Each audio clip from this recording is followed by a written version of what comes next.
आज सवेरे ईडी ने नेशनल हेराल्ड के मुख्यालय दिल्ली में बहादुर शाह जफर स्थित मुख्यालय पर छापा मारा और खबरों के मुताबिक और भी जगहों पर एनफोर्समेंट डायरेक्टरेट जो एजेंसी भारत सरकार की है वो छापे मार रही है।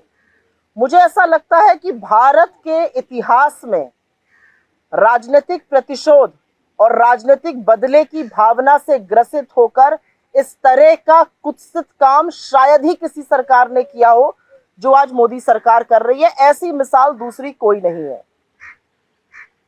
आपकी जानकारी के तौर पर यह बताना जरूरी है कि ये दो कंपनियां यंग इंडिया और एजेएल, यंग इंडिया एक सेक्शन 25 की कंपनी है जो नॉट फॉर प्रॉफिट के लिए बनी है।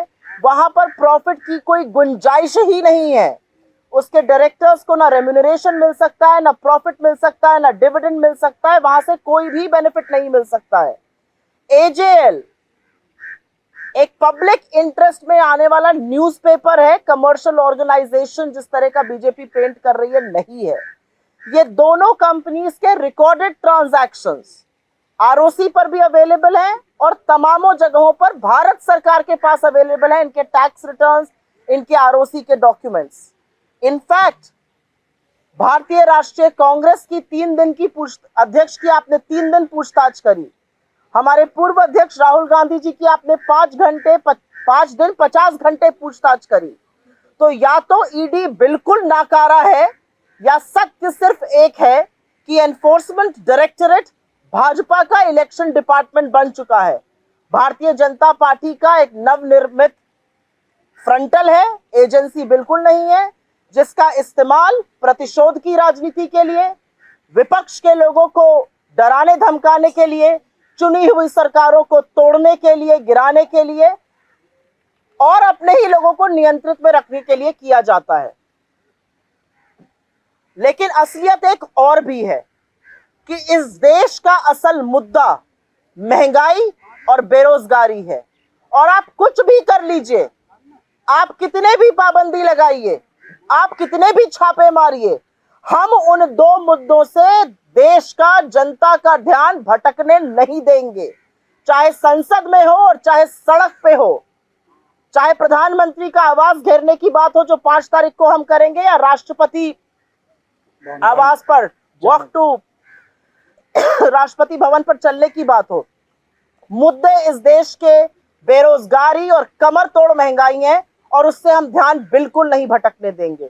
ये सारी चीजें, ईडी की रेडें, ईडी की गिरफ्तारी, इस तरह की प्रतिशोध की भावना, शायद दूसरे लोग डर जाते होंगे।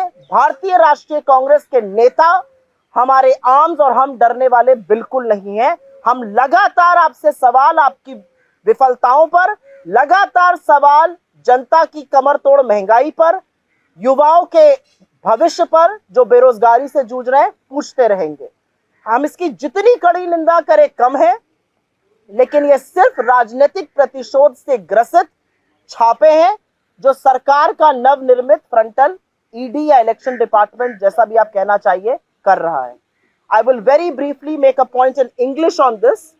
This morning, the ED raided the National Herald premises, the headquarters at the Bahadur Shah Zafar Marg in New Delhi.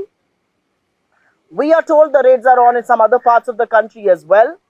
In the history of independent India, और यह कहना जरूरी है, भारत में जब आजादी का आंदोलन चल रहा था तो अंग्रेज छापे मारते थे नेशनल हेराल्ड पर, आज मोदी सरकार छापे मार रही है।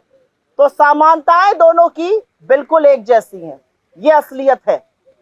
कभी अंग्रेज हमें प्रताड़ित करते थे देश की आवाज और देश की बात रखने के लिए, आज मोदी सरकार देश के मुद्दे उठाने के लिए ये कर रही है। ये सच है कि नेशनल हेराल्ड ने लगातार महंगाई पर लिखा है, बेरोजगारी पर लिखा है, और अभी जो आंकड़े सामने आ रहे हैं, सरकार के अपने आंकड़े, 5422 केसेस ईडी ने आज तक रजिस्टर किए हैं, जिसमें से 65% केसेस मोदी सरकार के कार्यकाल में हुए हैं और कन्विक्शन रेट 0.5%, 1% से भी कम है। सबूत है नहीं, केस कोई है नहीं, प्रोसेस इज द पनिशमेंट। आपको लगता है कि इस तरह की बात करके आप ध्यान भटकाएंगे, विपक्ष को विचलित करेंगे और कांग्रेस के हाथ बांधने का काम करेंगे। लेकिन इनमें से आप ऐसा कुछ भी नहीं कर सकते हैं, क्योंकि हमने भी ठान ली है, आप जितने छापे मारना चाहते हैं मारिए, आप जो कार्रवाई करना चाहते हैं, जितने घंटे पूछताछ करना चाहते हैं करिए। हमारे सवाल तो बेरोजगारी और महंगाई पर ही होंगे और जवाब मोदी सरकार को देना पड़ेगा।